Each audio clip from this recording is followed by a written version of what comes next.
Hi again, everyone out there in podcast land, and welcome into what we call the Adam Jones podcast, presented by the Baltimore Banner. He's the former five-time All-Star Adam Jones. I'm Jerry Coleman, and today, AJ, we have reached episode number 52. Hey, the old Brim Reaper, George Sherrill. Obviously, there's a bigger 52 in Baltimore, but my man George Sherrill, All-Star in 2008. Let's not forget. No, let's not. And when Ray Lewis wants to come on the podcast, we'll acknowledge his number 52. All right, today in episode 52, we're going to be joined by a pair of the Banner's outstanding baseball writers. They are Danielle Allentuck and Andy Kostka. We'll hold a roundtable discussion, not only discuss the Orioles season and postseason, but also what's going on around Major League Baseball as the awards are about to be given out very soon. In addition, Adam and I are also going to discuss the Ravens' domination against the Detroit Lions. Woo! The Lions' den was put down early by Lamar and company, and next up, a trip to the desert to face the Cardinals. Plus, we'll deliver another segment of Socially Speaking, where one person and one person only will qualify for an Iron Rooster gift card by corresponding with us on social media at Adam Jones Pod is where you can find us on all the platforms. Let's begin with our guest, though. Our guest is actually two guests, sponsored by Jimmy's Famous Seafood. We welcome back the Banners, Danielle Allentuck and Andy Kostka, who covered the Orioles throughout the season. Guys, thanks for being here. Appreciate all that you have done in terms of your coverage. And let's begin with the postseason and the way things went. We'll start with Danielle and then move to Andy, ladies first.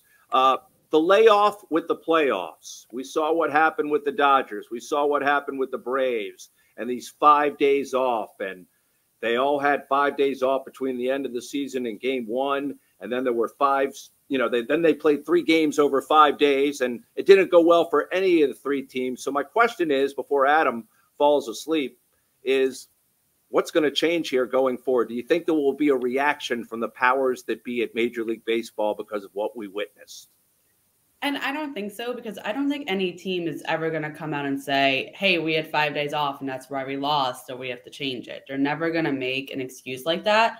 And I think each case was a little bit different. The Orioles loss is, in my opinion, more blamed on pitching than on the layoff, and pitching can only benefit from the rest. So I don't think anything's going to change. Maybe when the next CBA comes along, whenever that is, but I don't think so, unless teams are willing to come forward and use that as an excuse for why they lost. Andy? Yeah, I agree. Yeah, nothing's going to change, and I don't think there needs to be a change. They should be pretty grateful that Cedric Mullins had 5 days to rest, and he's been banged up big time. The last half of a season. It was only a good thing for the Orioles that the guys got rest, and it just kind of hit a buzzsaw. And we've seen what Texas has done. The rest of the playoffs. Adam, you obviously agree with everything was just said. Of course, because you argue, teams get mad when you only get one wild card game. You only gave me one shot up, and now you got 3. You argued that. You have 3. You have an extra team to get in the playoffs. You won your division. That's incentive to get rest. The Braves, Spencer Strider said it perfectly. Hey, I'm a professional athlete. I was supposed to get up for this moment. The Orioles got beat because they got beat. Texas came in hot. Everything right now is benefiting Texas the most because they came in hot. Texas and Philly, because again, they had 2 offenses. Arizona too. You got 3 of the wild card teams that are in there. So these teams came in hot, and I don't think anybody's going to be like, oh man, I wish I had the break. I'm sure all them other teams wish they had the break too and win their division. I'm sure Texas wished they won the division instead of losing on the last day. No one's mentioning Houston did not have any problem with taking care of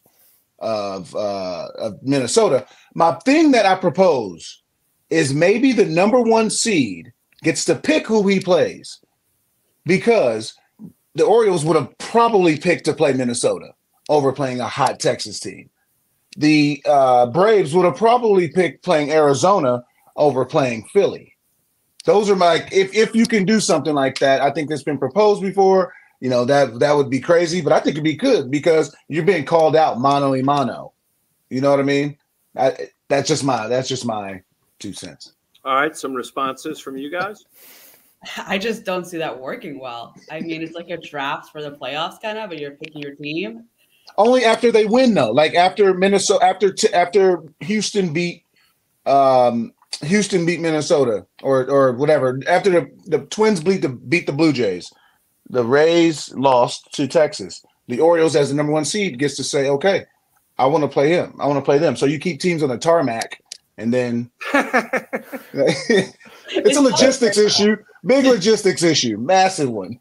That's billboard material for the Twins. They're gonna say, hey, they wanted to face us. That they're gonna take that and really run with it. You know, maybe it works, but I think that maybe only motivates the team that gets chosen more. I think big so, big time. Obviously, free agency is going to approach. You know, the World Series obviously is going to take place, and you can't talk to anybody.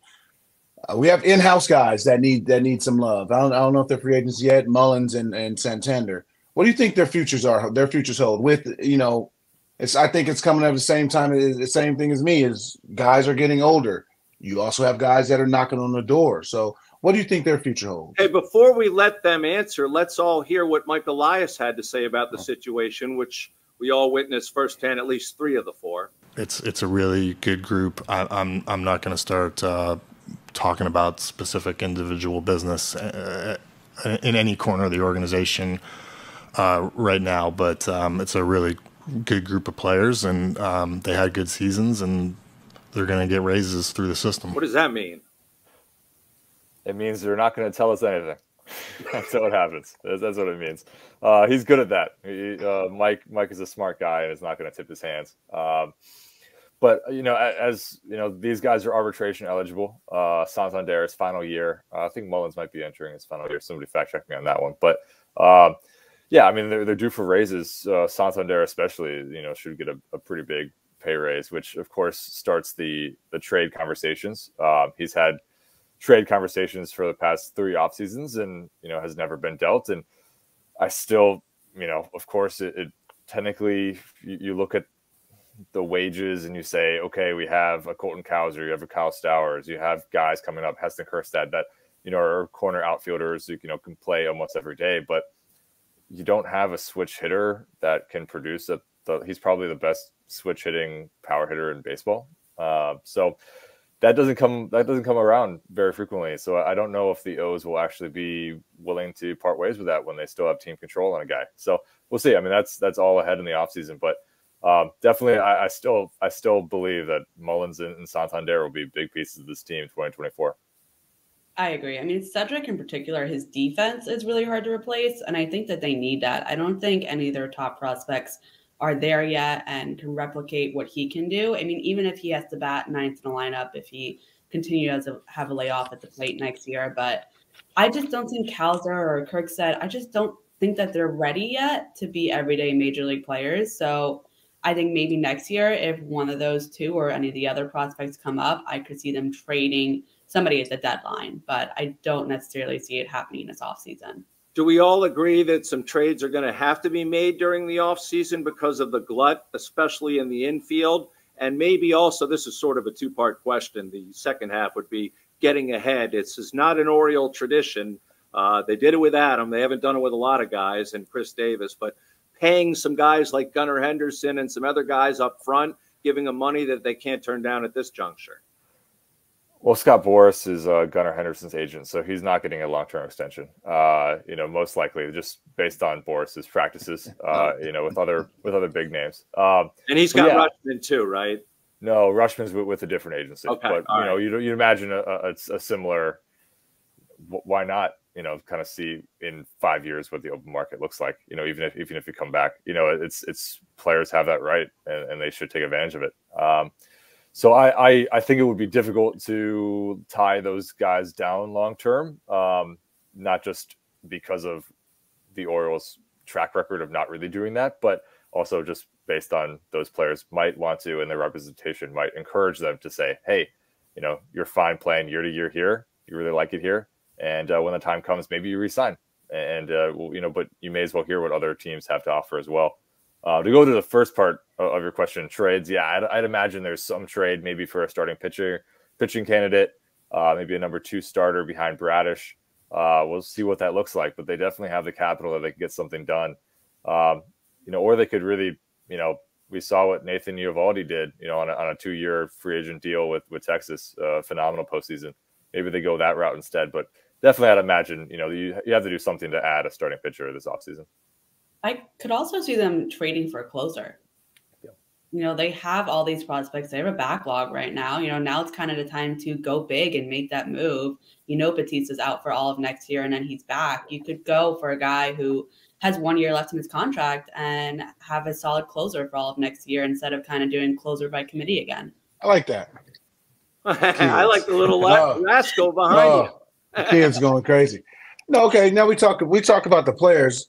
We never talk about Hyde and Elias contracts. What's the status on their contracts? No one knows literally anything about their contracts. And I mean, obviously, I think what the job they've done, everybody wants them around. But people want to know: are they on year to year? Like, what's going on? It's like the most secretive operative contracts in the history. They're more secretive than certain players. And again, before you answer, let's hear how he was being coy with the media. Everyone who's here, while they're here, has full support. To talk a little bit about your question and me and Brandon, we are 100% in on this.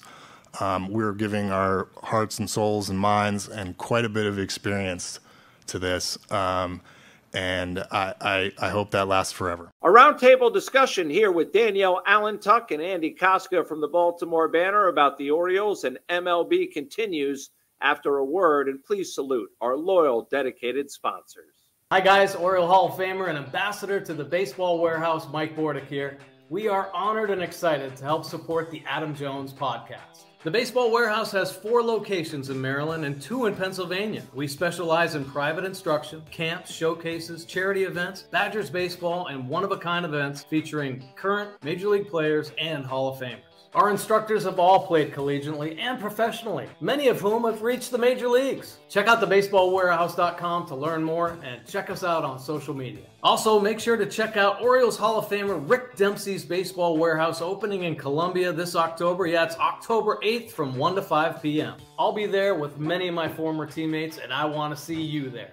The Adam Jones podcast is brought to you by Jimmy's Famous Seafood, Charm City's favorite crab cake destination. Local sports fan, experience the ultimate pregame party at the tailgate. Cheer on the Ravens with iconic live performances, an open bar, and mouth-watering eats. Can't make it? No worries. Bring the same food that caught the attention of the Food Network right to your doorstep. Shipping East Coast recipes nationwide. Jimmy's Famous Seafood is the official sponsor of the guests appearing on the Adam Jones podcast. And by our friends at the Weinman Company. Your fun awaits at Hollywood Casino Perryville. Feed the whole crew with something for everyone, from cheesesteaks to crab cake sandwiches. Plus, ask how you can get a $15 dining credit. Get in on the gaming action with the hottest slots and your favorite table games like blackjack, roulette, and poker.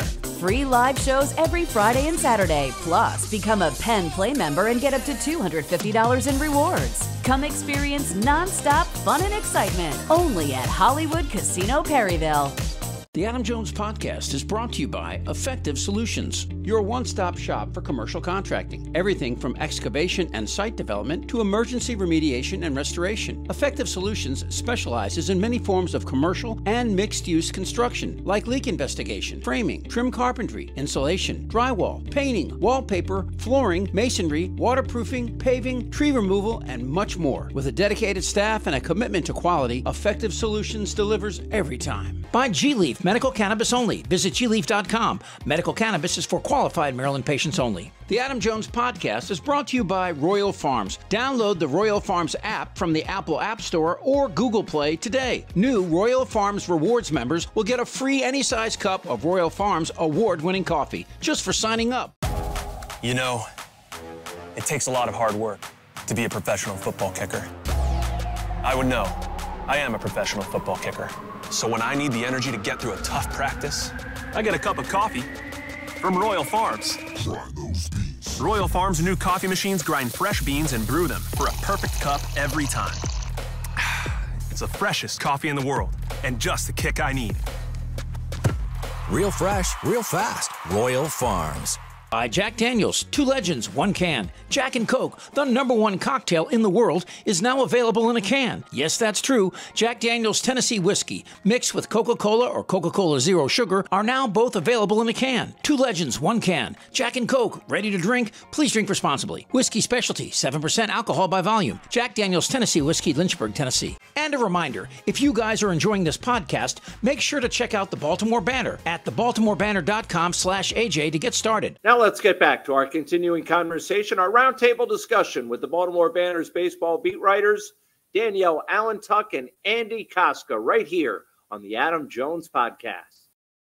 I think I asked Kyle Goon. We asked Kyle Goon last week the same question. Why is it so secretive how long these guys are under contract? How does that benefit the organization, or how is that any competitive advantage or disadvantage? I mean, in their defense, I don't think most GM contracts are known out there. At least for the teams that I've covered so far. Maybe it's different in other markets, but in Colorado and New York, I never knew. Managers you usually do know. I don't know. It's just kind of the way Orioles do things. They like to be secretive and not share anything. It's not a competitive advantage. But to that, I was there when they signed Dan and Buck, got 2 6-year contracts, public. I mean, big news. Like, you don't hear, like, so it's, I guess it's new. I mean, Andy McPhail was the GM before. I'm sure something was public about his contract. But like Buck and Dan got sizable, obviously making good money, but they were sizable deals. We all got 6 at the same time. Yeah, it's not a good omen. 666. Probably got asses kicked towards the end of it. Yeah, I think it's a new regime in Baltimore, and this has been the way it goes since Mike Elias has arrived. Is, why give unnecessary information if you don't need to? But later in you saw the clip where he clearly says, hey, we're all in on this, hopefully forever, whatever that means. But he did confirm later that Brandon Hyde and Mike Elias are definitely here next season. Which I know blew you away hearing that news, both of you. I mean. Yeah, it was a complete shock. But I think it's going to be we pressured them during spring training too. I mean, I remember the first February 15 or whatever. I'm in Sarasota. We're asking all of them like, hey, what's your contract details look like, and how long are you going to be here? And same deal. Very wishy-washy on any details. I think there are a lot of attractive jobs open for both GM and manager, but I do not think those fans have anything to worry about this offseason of there being a change for Mike or Brandon. I do wonder about the coaching staff, though. Oh, we have absolutely no details on that one.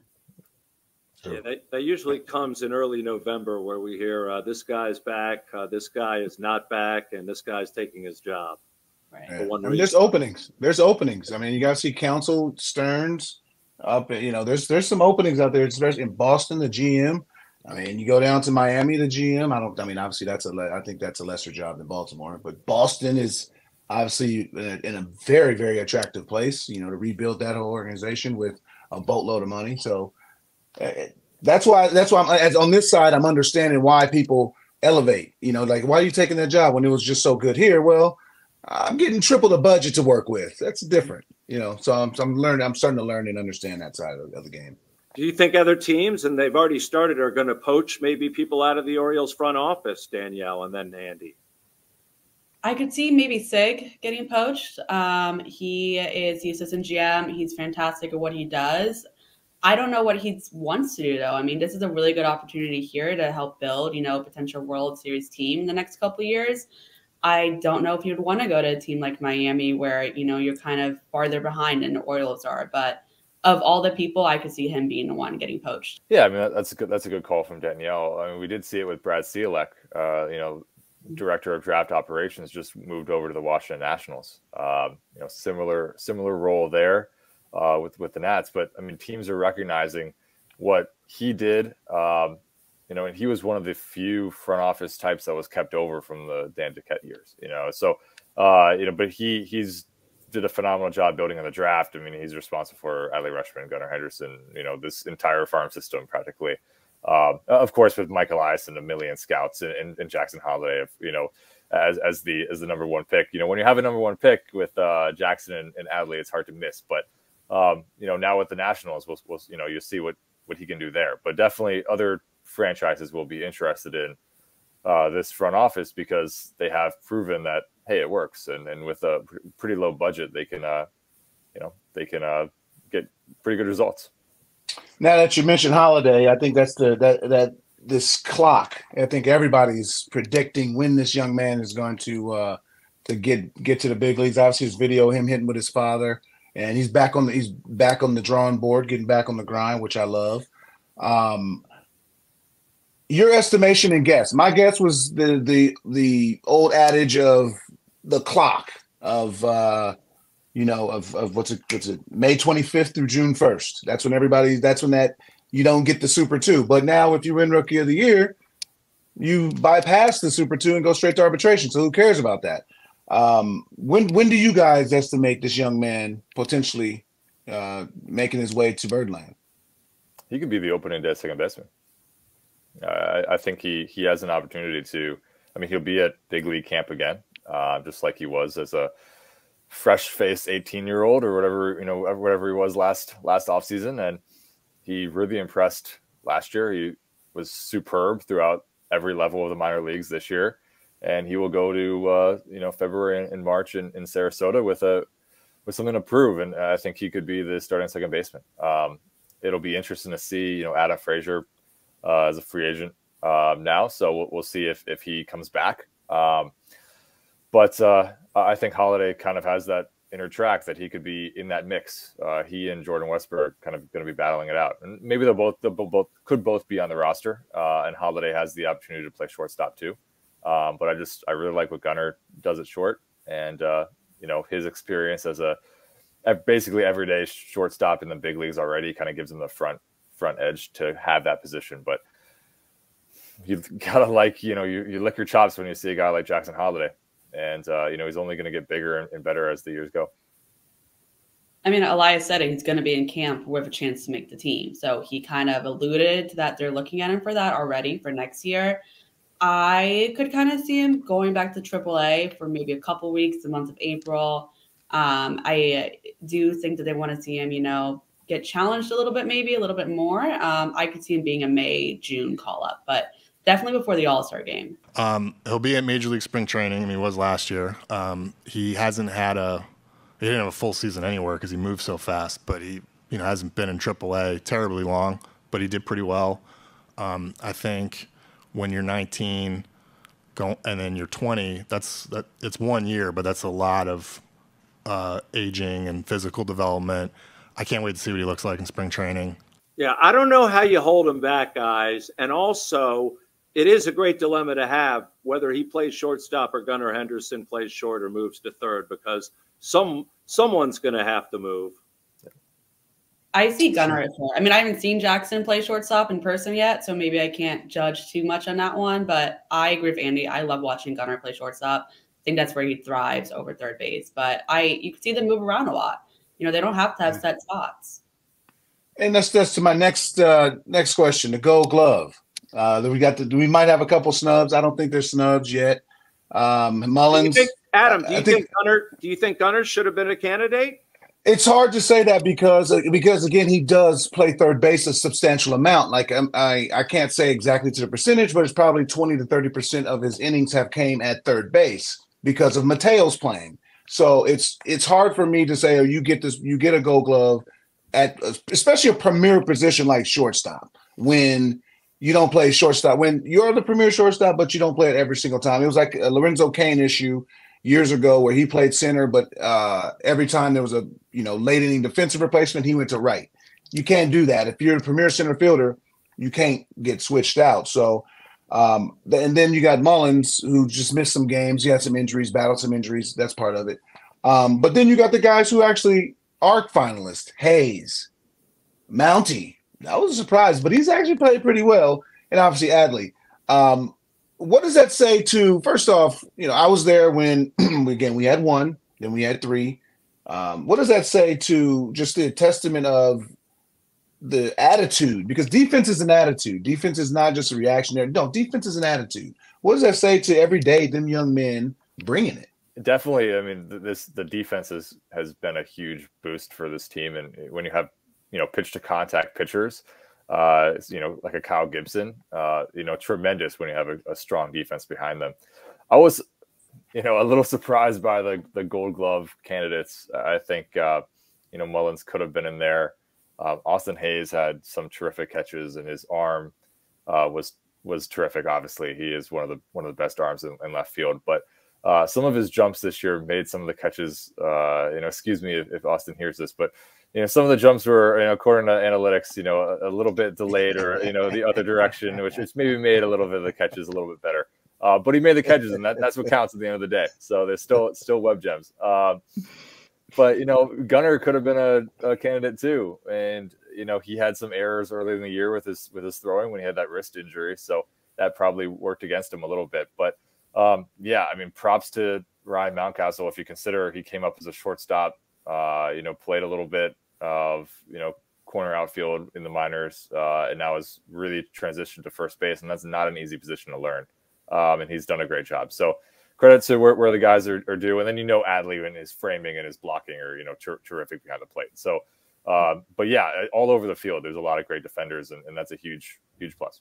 I just realized the four of us have combined for 5 Golden Gloves. When you combine this roundtable panel, we have combined for 5 Golden Gloves. Something to be proud of. Go ahead, Danielle. It looked like you had something to say.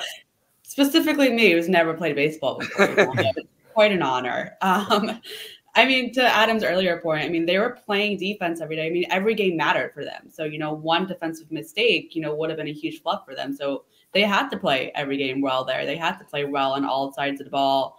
I wasn't necessarily surprised about Gunnar just because he does have a lot of errors. I don't know the number off the top of my head, but the Gold Glove Committee does care a lot about that. So I think that did hurt him. It's not like Rookie of the Year where the stats later in the year could kind of swallow the ones that he had earlier in the year. But Mountcastle was a surprise, but he played well. Adley deserves it. I definitely agree with Annie's take on Austin Hayes, though. He definitely made them more difficult than they needed to be, but he still got it done. All right, time to move on to sort of a mini recap of the season. And this is personal for both of you guys. We'd love to know, what was your best moment of the season and what was your worst moment of the season? And it's a podcast, so, we don't have FCC restrictions here. Best moment was when Danielle showed up, became a beat partner. That was great. Well said. Smart man. But on the baseball field, I think best moment might have been it could have been the clinch the postseason against the walk-off win against Tampa Bay. You for a lot of these guys, for me, first covering first champagne celebration too, but a lot of these guys enjoying their first champagne celebration. Just so much joy in that clubhouse, and that was pretty cool to see. Pretty cool, a lot of fun to write about. And I think it was a long time coming and absolutely deserved. I don't know if I have a worst moment. I don't think I'll have to think on that one. I think my best and worst moment was that clincher. It was a very stressful day. It went extra innings. There was a Ravens game at the same time. There was a lot of nervous energy everywhere from, the players to us reporters covering it for the first time. So, but I agree with Andy. It was fantastic to see. It was really cool to experience it. And for me personally, moving home in the middle of the season and having my family there that day and getting to see them enjoy the moment. Grew up with the glory days of the Orioles and then sat through the rebuild and, getting to share those moments with them was really cool.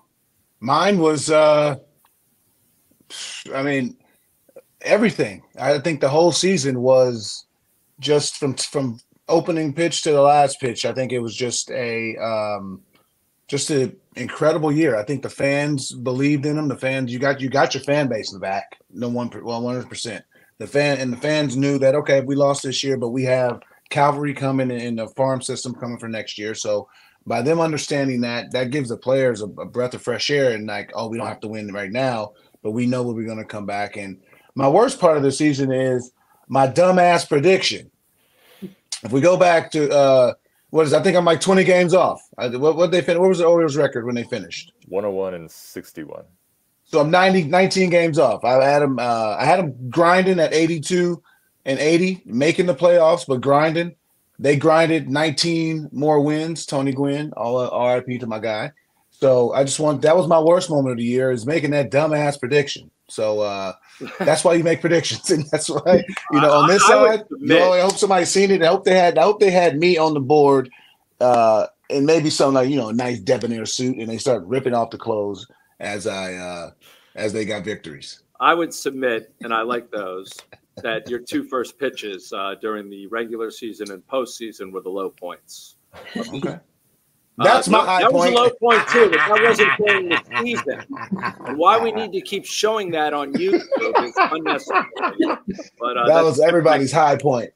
All right. As far as and we sort of got to this, was there a game where you thought it was a turning point in the Orioles season? Was it the Rays series? Was it something else where you thought, wow, this team is going to be a lot better than we even thought, even though they were coming off a tremendous season last year? I always go back to Atlanta, but Danielle, you go first. Sorry, I cut you off. Go ahead, talk about Atlanta. I'll talk about Atlanta. I always go back to Atlanta. I think they lost 2 or 3 there, but the way they played overall was, it showed that, wow, this team can play with the best team in the NL. At least regular season wise. Obviously, playoffs worked the way it did, but they played really well in Atlanta, really tight games, and these young players were not daunted by sellout crowds for 3 straight nights. And I always think like that was maybe the moment where I thought like, okay, this team can compete in the AL East, and they ended up doing it. I always go back to the July 4th series in New York. I remember they got demolished in the first 2 games, and then the third game, Gunnar Henderson has 4 hits. And this is like my second or third week on the job. And I just remember seeing Gunnar come out and seeing the 4 hits. And it was his first like really cool performance of his that I saw in person. And I was like, this kid has it. He's leading this team. I think Colton Cowser may have come up during that series. Jordan Westbrook had just got here. So all their top prospects that were Major League ready were there at one time. And they had a phenomenal series. The last 2 games came back. And I think they went on a winning streak after that until the All-Star break, if I remember right. I think they won most of them in Minnesota after that. But that just showed me that, like, you can have a really bad start, and then they rebounded, and they were perfectly fine after that. It was like those first 2 games didn't happen at all. Like, we're able to completely wipe them out. I got a question for you. This just popped into my head randomly. Is when you walk around the ballpark, obviously, you mingle with the fans. You're local. You go in. The temperament of Baltimore sports, of just the local person in Baltimore. What do they really say about the Orioles? Like, is it just like, like Major League where, these guys are good, but yeah, who knows? Or is it like, we got a squad for the future? Like, what's the fans' temperament about their team and about the future? I think it goes 2 ways. I think, number one, they're really excited about the current team. Baltimore loves its prospects. They're obsessed with them. They know everything about them. They're ready for them to be here. But I think there is always with this fan base a concern that it's not going to last.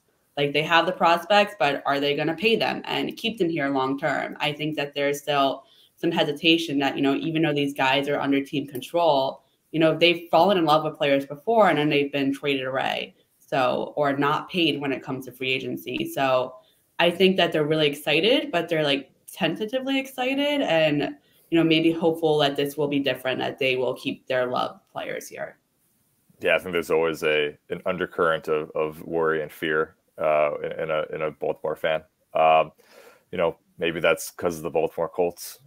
Maybe it stemmed from back then when they left in the middle of the night. It's just the kind of way it is. But yeah, there's still a lease to be finalized. I was going to ask you about that. Where do things stand?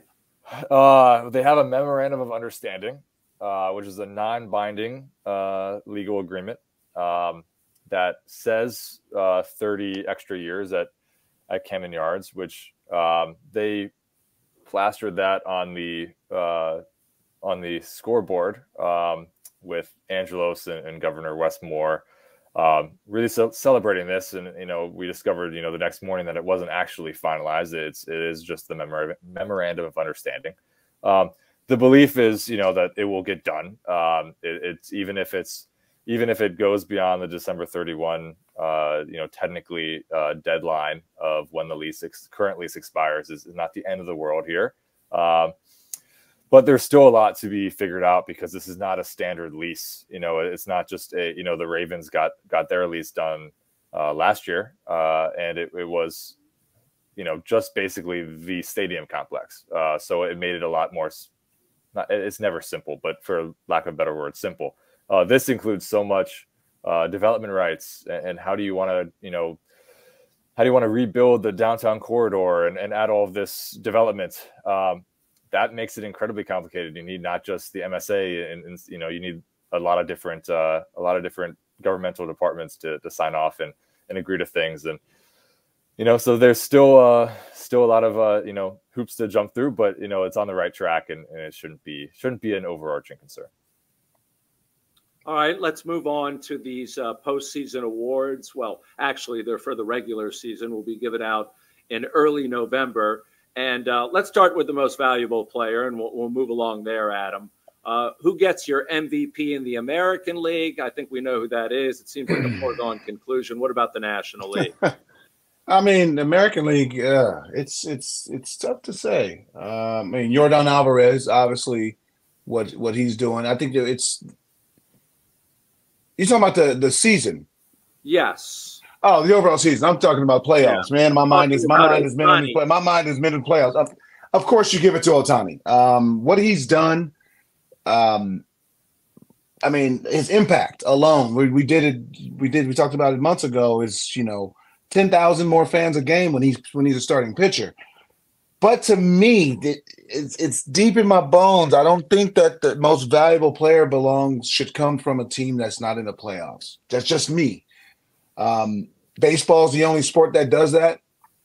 I remember football that one. They finished last and he won. Yeah, Andre Dawson had it. To me, Corey Seager, because if you just take them off that team, they finished 2 games above the threshold of just of beating the Mariners. Because my 2 is Julio Rodriguez. What those guys did, they put their teams in the playoff picture. Seager hitting 350 as a shortstop, that's unbelievable. And he missed a significant amount. That's why I would go to Julio Rodriguez, but he didn't make the playoffs. So the American League is real complicated for me because it's Ohtani is the guy. Honestly, you give it to him, but I get it. National League, Ronald Acuna, from top to bottom, he had the best year. Obviously, Mookie Betts finished second. Freddie Freeman, Matt Olson rounded out to me, but top to bottom, from the day one to the last game of the season, Ronald Acuna was the best player in baseball. He's 40-70. Period. All right, Danielle. So we vote on these in early September. So even the last month of the season isn't really included in this either. I think that should change, but it's where it is now. I'm pretty simple. I think Ohtani and Acuna Jr. Andy? I agree with Adam Jones that Corey Seager is the MVP of the AL, Acuna for NL. Are we including Cy Young? Or we're talking Cy Young too? We'll move on to that next. Okay, we'll do that next. Ohtani brings so much to the plate, but that team doesn't make the playoffs. And I think Corey Seager, what he did in a premium position, obviously Ohtani's in 2 premium positions, but I do think Corey Seager's unbelievable year should push him over the edge. All right, as I said, Cy Young Award winners, Adam. We'll start with you, American League and National League. Nationally, I can go first because I got to go with my guy out in San Diego, Blake Snell. Cy Young, I think, is more individualized than the MVP in a way. You 34 starts, you can control a lot of that. His walk total was extremely high. He led the league in walks and strikeouts, which I think has either never been done or only been done once. but he also led an ERA, or say either led an ERA or second ERA. That means that although he's getting in trouble, nobody's crossing the plate. That says something. He doesn't even need his defense sometimes because he's striking guys out. So that means he's been dominant. Now you can't control your wins, losses, because the win is not even important anymore as a starting pitcher, as some people have said. So we're there. You go there in American League. You know what? And I'm gonna go with the playoff team. I'm gonna put Bradish in there. It's a wild card. I mean, I think it can be like when Snell won it in 18. People are like, okay, like let me look at how good his year really was. I think this will make people go look at how good Bradish's year really was and compare just his number. No, go back and look at the numbers and dissect them and see how good he really was last year or this year. Cole, obviously dominant as always, but not a playoff team. I'm just going for fresh blood over here. In my American League, I'm going fresh blood. I can't call out no Yankee for no award. Danielle. I think Kyle Bradish had a great year. I think the thing that's going to hurt him is he's not a super flashy pitcher, which you don't need to be. You don't need to be a high strikeout guy. You don't have to be that to be successful. But I do wonder if that's going to hurt him in the voting. And he got better as the season went along. And again, because the votes were a little earlier, I wonder if that will hurt him. I see Garrett Cole in American League and Blake Snell for the National League. I am tempted for NL Logan Webb to give a little bit of love from the Giants. Although Blake Snell was terrific as well. I don't think you can go wrong with Blake Snell. I voted on the AL Cy Young, and I'm not allowed to disclose the votes. Sure. But I think the names that you put out there are all absolutely worthy of consideration for AL Cy Young. All right. When it comes to Rookie of the Year, is there any debate in the American League with Gunnar and then, of course, Carroll over there in the National League? Is anyone disputing this? Carroll for the National League, I think that's a unanimous. I mean, 25-40, that's unanimous. There's some other guys, Nate Jones out in Colorado, terrific player also. I think it's Nate Jones, something Jones. Nolan Jones. Nolan Jones, there we go. Terrific player also, 2020 coming out. So there's some good players over there, but Carroll gets it. I don't know if Nolan's eligible because he came up later. Damn, and he put the numbers up? Yeah, a whole nother story. Damn. All right, but when it comes to the American League, it's going to be a two-headed race because, like you said, the voting happens in early September. Josh Young, to me, was started the season off hot. I think everybody was going with him. Gunnar started off slow, so like, all right, what's going on? My pick from preseason was Gunnar, like a lot of people, and then the injury happened. So I don't know from when that injury happened to the voting and how much that could have changed, because you just said when you guys voting. I think if the voting happened, at the end of the season, it's Gunnar because it's obviously hot and, you get the fresh. I think that's going to be the closest race. I think Gunnar's going to pull it off. I think that's going to be the closest race because you got to respect the first 4 months that Young put up, and you also have to respect the last 4 months that Gunnar put up. So you just have to mesh and see whose was more impactful. I think Gunnar had done enough though before the voting to prove it. I think Josh Young, you do have to. I mean, for better or for worse, he was injured for a good portion of the season. And you do have to take that into account and, look at the statistic comparison. To me, I think it's a lot easier to remember how somebody finished versus how they started the season. So I think it's still clearly Gunnar. I agree. I think it's Gunnar. He's does phenomenal. It all. Yeah, he does it all. It's a joy to watch, and O's fans should be pretty glad that he's on their team. Absolutely. I believe that trophy will be sitting somewhere in a home in Selma, Alabama very soon. No doubt about that. Very true. All right, finally, our managers of the year in the American League. To me, it's coming down between Brandon Hyde and Bruce Bochy. Adam, we'll let you decide, and then we'll talk about the National League. That you just threw out Bruce Bochy. That is hard, that man. But to that, they brought Bruce Bochy out of retirement with a team in hand. They wouldn't get the 72-year-old, 73-year-old man out of bed and say, here's a rebuild. Here, give me 3 years out of you. They said, no, here's a team that I'm winning. I'm trying to win right now. So to him, to the credit of that, obviously he's doing a fantastic job. But he got a veteran team. Brandon Hyde last year had a great chance to win it. This year, this is his award. It's his award unanimously. Top to bottom with the job he's done. And again, you have to include the fact that he does not have the payroll flexibility as other guys. At the deadline, he wasn't able to go get Max Scherzer and add another $40 million to his payroll. He couldn't go get Verlander and add all this money to his payroll. So to that, I think Brandon Hyde this year, unanimous to me.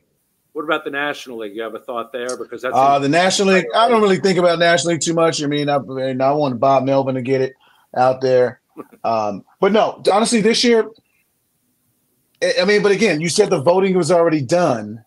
But you know what I mean? So because I always think about now, and my goal would be it's hard not to go back to back with Schnitker.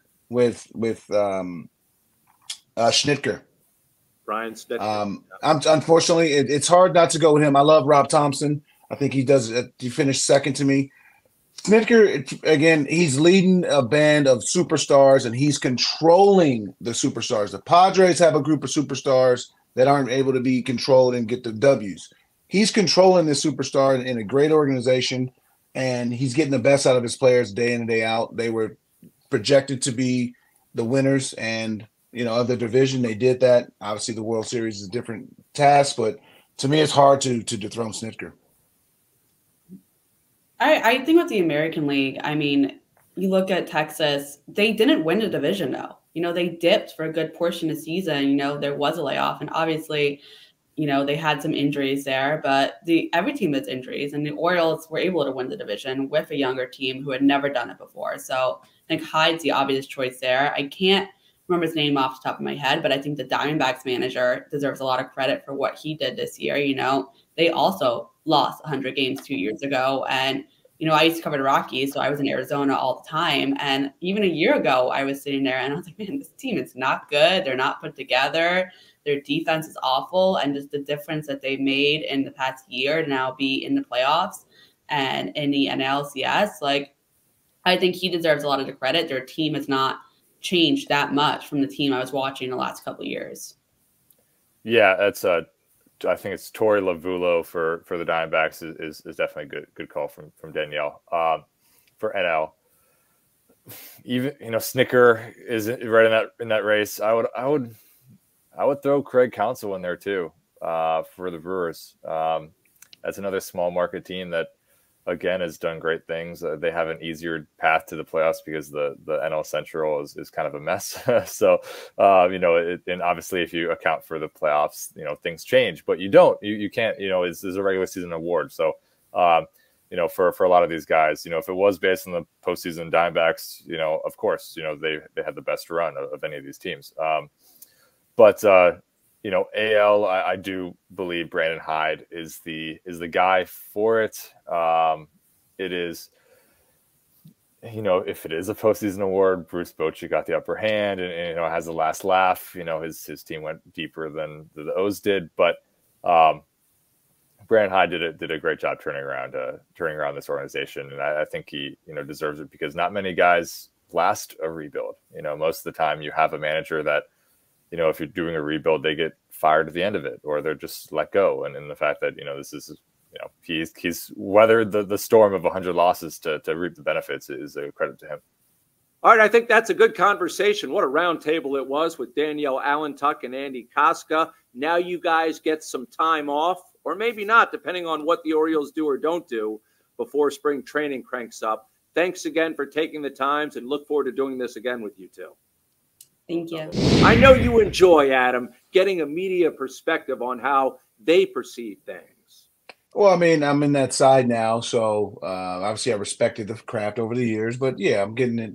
It's a good time, and it's good education to learn and understand how the media thinks, what kind of questions you ask, what just the other side of the coin, and I'm enjoying it. And next week, of course, you will be at the World Series. You'll be our exclusive correspondent out there. So we'll get all the 411 from you next week, wherever the World Series is being held. Would you like a World Series hat or a World Series pin or something like that? Would you like something like that, Jerry? You know the answer to that question. All righty, we move along from baseball to the pigskin, and the Ravens coming off their most dominant win of the year. It's our For the Bird segment, which is presented to us by our friends at the Baseball Warehouse, where you learn the game correctly. And Adam, the Ravens, I thought they made a statement last Sunday with the Lions in their den. Lamar Jackson and the offense just cranked it up as they became the first team in the NFL this year to reach the end zone on their first 4 trips. And from then, it was all Ravens. I mean, I wanted to say to one of our sponsors' sons, you know who you are, Mr. Weinman. I saw the tweet. Yeah, that was personal.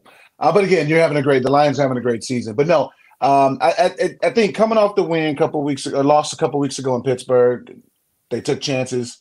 Last week when they were in London, they took everything. Tucker 6 for 6. It's been, I think that was a career high. That means that they got down there and took all the points. This game, I just think it was just everything was in sync. That was the best I think I've ever seen the Ravens offense look like in the first half in a long, long time. I mean, probably ever. And they were just in sync. And again, it takes time. Offenses take time. And hopefully going forward, they keep that style of offense because I think fans love that. It keeps their defense fresh, their defense energized. Their defense was hungry getting after golf. So keep that style of play going. And, I think everybody thoroughly enjoyed that game. We were watching it and it was like, hey, it's halftime and let's catch up on the Shy. I think Coach Harbaugh knew something, too, because usually if he wins the coin toss, he defers. This time around, he took the football, and they never stopped reaching the end zone. Oh, it was efficient. Lamar had one of the most efficient games, if not the most efficient game of his career. Oh, yeah. It was, fourth time, 300 passing yards, 3 TDs, and no picks. And it was beautiful. That was just a clean game. And, I have Andrew, so my fantasy, and, just keep throwing, feed my man. But Lamar did say after the game that, listen, these regular season wins are great, but it's all about the postseason. He knows that's how he's going to be judged, Adam. Of course. But, I mean, again, you still have to get there. You can always say, Jeter always said, oh, we're judged by our championships. Yeah. But we still got to get there. You can't just bypass, say, oh, we're in the playoffs. No, you got to get there first. And, all these wins account for something. The division the division is theirs this year. I mean, how the Bengals started, I think that the Ravens have a very strong case in the lead to win this division, and they just need to continue go through, get the number 1 seed, get that bye, and whatever the number 1 seed holds, have games at M&T Bank because I just think that's the best formula. They have the second toughest schedule in the NFL going forward, although this week it seems like it's a cakewalk. There never is one in the NFL. But they're facing a 1-win Arizona team that seems to be playing for a top draft pick. They'll have Josh Dobbs. I don't think little Kyler Murray's coming back to play. Well, the thing is when you go on the road, you got to get them field goals. You got the best kicker to ever do it. Take them points. Again, I'm just a fan. But a lot of fans think they're the same way. Just take them points. You got the best guy to ever do it. So, if you got to use them 8 times, use them. Okay? He got enough Royal Farm commercials.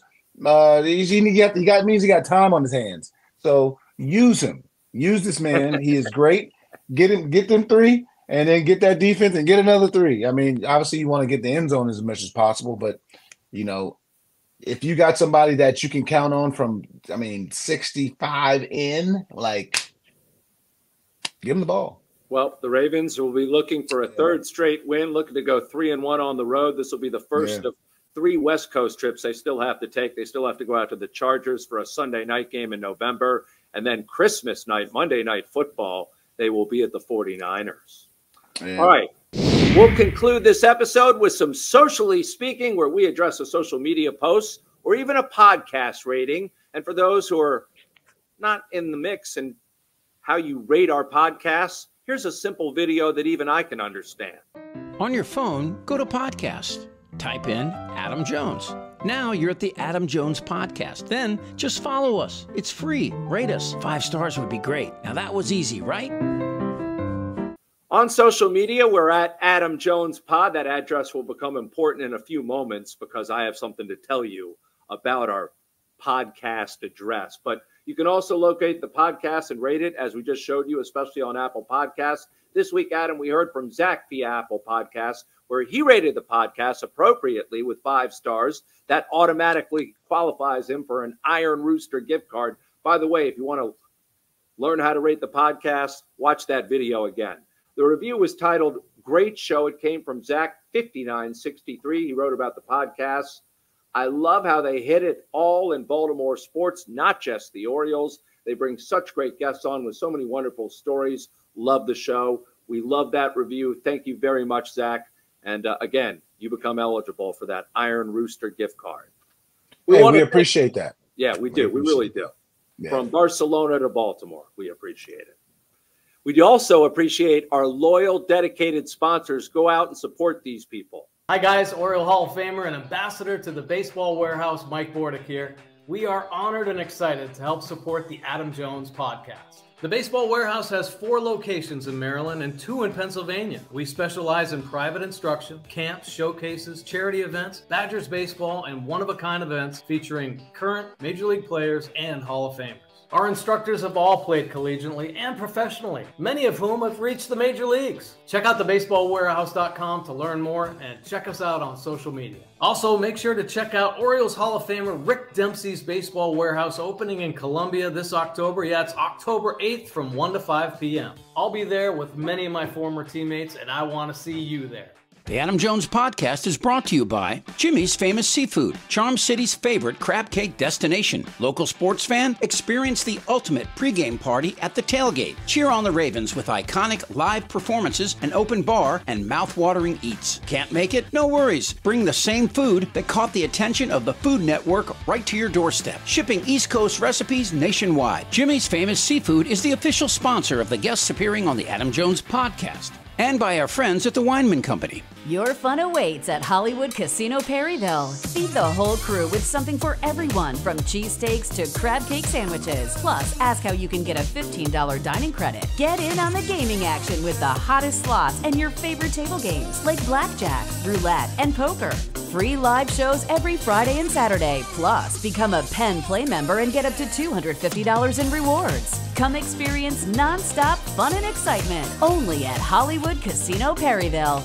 The Adam Jones podcast is brought to you by Effective Solutions, your one-stop shop for commercial contracting. Everything from excavation and site development to emergency remediation and restoration. Effective Solutions specializes in many forms of commercial and mixed-use construction, like leak investigation, framing, trim carpentry, insulation, drywall, painting, wallpaper, flooring, masonry, waterproofing, paving, tree removal, and much more. With a dedicated staff and a commitment to quality, Effective Solutions delivers every time. By G-Leaf Medical Cannabis Only. Visit gleaf.com. Medical cannabis is for qualified Maryland patients only. The Adam Jones podcast is brought to you by Royal Farms. Download the Royal Farms app from the Apple App Store or Google Play today. New Royal Farms Rewards members will get a free any-size cup of Royal Farms award-winning coffee just for signing up. You know, it takes a lot of hard work to be a professional football kicker. I would know. I am a professional football kicker. So when I need the energy to get through a tough practice, I get a cup of coffee from Royal Farms. Try those beans. Royal Farms' new coffee machines grind fresh beans and brew them for a perfect cup every time. It's the freshest coffee in the world, and just the kick I need. Real fresh, real fast. Royal Farms. By Jack Daniels, 2 legends, 1 can. Jack and Coke, the #1 cocktail in the world, is now available in a can. Yes, that's true. Jack Daniels Tennessee Whiskey, mixed with Coca-Cola or Coca-Cola Zero Sugar, are now both available in a can. 2 legends, 1 can. Jack and Coke, ready to drink? Please drink responsibly. Whiskey specialty, 7% alcohol by volume. Jack Daniels Tennessee Whiskey, Lynchburg, Tennessee. And a reminder, if you guys are enjoying this podcast, make sure to check out the Baltimore Banner at thebaltimorebanner.com/AJ to get started. Also, thanks to senior executive producer Chip Franklin. Chip is the man with a million ideas, Adam, but here's some breaking news. I just realized that this guy who has produced now 52 of our episodes just followed our Twitter account at Adam Jones on X this past week. Is that some... I don't follow it either. No, I'm just playing. Is that some BS or what? Come on. Hey, it takes time.